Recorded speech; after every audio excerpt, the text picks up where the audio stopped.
राजघराने के गुरुजी ने किया मोहिनी की चाल को बेनकाब। बताया समीर को कि उसकी असली पत्नी कोई और नहीं बल्कि रिमझिम है, लेकिन तुम्हारी पत्नी की जान खतरे में है और 30 दिनों के अंदर उसकी मृत्यु हो जाएगी। ये सुनते ही समीर एकदम सन्न रह जाता है और इतनी बड़ी बात छुपाने के जुर्म में वो अपनी बुआ माँ यानी मोहिनीसा को गिरफ्तार करवा देता है, जो देख बेचारी अमायरा का मुंह खुला का खुला और आंखें फटी की फटी रह जाती हैं। जी हाँ दोस्तों, सीरियल रिमझिम का आने वाला एपिसोड होने वाला है धमाकेदार, जहां एक और भले ही मोहिनीसा ने बड़ी चालाकी से समीर बन्ना की शादी उस बंजारन यानी रिमझिम से करवा दी है। सबकी आंखों में धूल झोंक कर और रिमझिम को हटाकर अमायरा को उसकी जगह ला खड़ा किया है। सबको तो यही लग रहा है कि समीर की शादी अमायरा से ही हुई है, लेकिन रिमझिम की मासी सुनंदा ही जानती है कि समीर बन्ना सिर्फ और सिर्फ रिमझिम के हैं और उनकी शादी रिमझिम से ही हुई थी।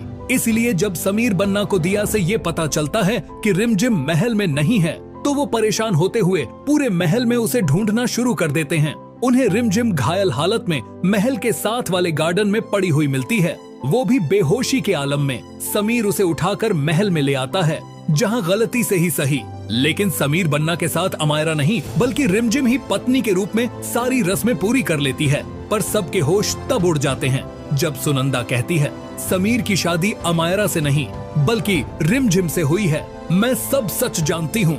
ये सुनते ही समीर एक पल के लिए हैरान रह जाता है और कहता है ऐसा नहीं हो सकता, मेरी पत्नी सिर्फ अमायरा है, मेरी शादी अमायरा से ही हुई है। मोहिनीसा पूरी कोशिश करती है सुनंदा को चुप करवाने की, उसका मुंह बंद करवाने की, लेकिन सुनंदा मासी अपनी रिमझिम के लिए आवाज उठा देती है समीर बन्ना, आपकी बुआ माँ आपको बेवकूफ बना रही हैं। उन्होंने आपकी शादी रिमझिम से करवाई थी, लेकिन फिर पता नहीं कैसे अमायरा आपकी पत्नी के रूप में आपके सामने आ गई। मैंने खुद देखा था डोली से रिमझिम की जगह अमायरा को निकलते हुए, लेकिन गृह प्रवेश आपके साथ अमायरा का नहीं बल्कि रिमझिम का हुआ था। ये सब सुनकर समीर को एक पल के लिए लगता है कि शायद सुनंदा सच कह रही है, लेकिन तभी मोहिनी बोल पड़ती है ये औरत पागल है समीर, आपको इसकी बातों पर बिल्कुल ध्यान नहीं देना चाहिए। आज आपकी और अमायरा की शादी हुई है, आपको अमायरा की खुशियों पर ध्यान देना चाहिए। लेकिन तभी कहानी में आता है सबसे बड़ा ट्विस्ट। समीर और अमायरा को आशीर्वाद देने महल में आते हैं राजघराने के राजगुरु, और राजगुरु जी ने पहले ही मोहिनीसा को चेतावनी दी थी समीर बन्ना की शादी जिस भी लड़की से होगी उसकी 30 दिनों के अंदर मृत्यु हो जाएगी।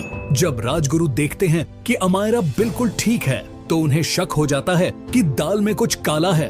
वो समीर को एक तरफ ले जाकर सारी सच्चाई बता देते हैं। मैंने आपकी बुआ माँ को पहले ही चेतावनी दी थी, फिर भी उन्होंने आपकी शादी करवा दी। समीर हैरान रह जाता है, मेरी बुआ माँ मुझसे इतनी बड़ी बात कैसे छुपा सकती हैं? तभी राजगुरु एक और सच सामने लाते हैं, आपकी शादी अमायरा से नहीं हुई है। अगर ऐसा होता तो उसकी जान खतरे में होती, लेकिन यहाँ तो रिमझिम ही वो लड़की है जो शादी के वक्त बेहोश मिली थी। राजगुरु कहते हैं इसका मतलब साफ है, आपकी शादी रिमझिम से हुई थी और बाद में अमायरा को उसकी जगह लाया गया। ये सुनते ही समीर के पैरों तले जमीन खिसक जाती है। वो दौड़ते हुए मोहिनीसा के पास पहुंचता है और उनसे पूछता है आपने ऐसा क्यों किया? मोहिनी पहले झूठ बोलने की कोशिश करती है, लेकिन राजगुरु के सामने उसका झूठ बेनकाब हो जाता है और राजगुरु सबके सामने ऐलान कर देते हैं समीर बन्ना की पत्नी अगर कोई है तो वो सिर्फ और सिर्फ रिमझिम है। ये सुन समीर को मोहिनीसा पर जबरदस्त गुस्सा आ जाता है, क्योंकि उसकी वजह से रिमझिम की जान खतरे में आ चुकी है। इसलिए वो गुस्से में आकर मोहिनीसा को गिरफ्तार करवा देता है और अमायरा को धक्के मारकर महल से बाहर निकाल देता है। फिर समीर राजगुरु से कहता है प्लीज रिमझिम की जान बचाने का कोई रास्ता बताइए। पर दोस्तों, अब सबसे बड़ा सवाल ये है, क्या समीर बन्ना अपनी रिमझिम की जान बचा पाएगा? क्या वो रिमझिम के साथ अपनी नई जिंदगी शुरू कर पाएगा, या फिर रिमझिम हमेशा के लिए समीर को छोड़कर चली जाएगी? दोस्तों, अगर आप भी चाहते हो कि समीर और रिमझिम हमेशा के लिए एक हो जाएं, तो कमेंट करो समीर बन्ना आपकी और रिमझिम की जोड़ी बेस्ट है, प्लीज रिमझिम का साथ कभी मत छोड़ना। और हाँ दोस्तों, जाने से पहले वीडियो को लाइक जरूर करना और चैनल को सब्सक्राइब करना बिल्कुल मत भूलना।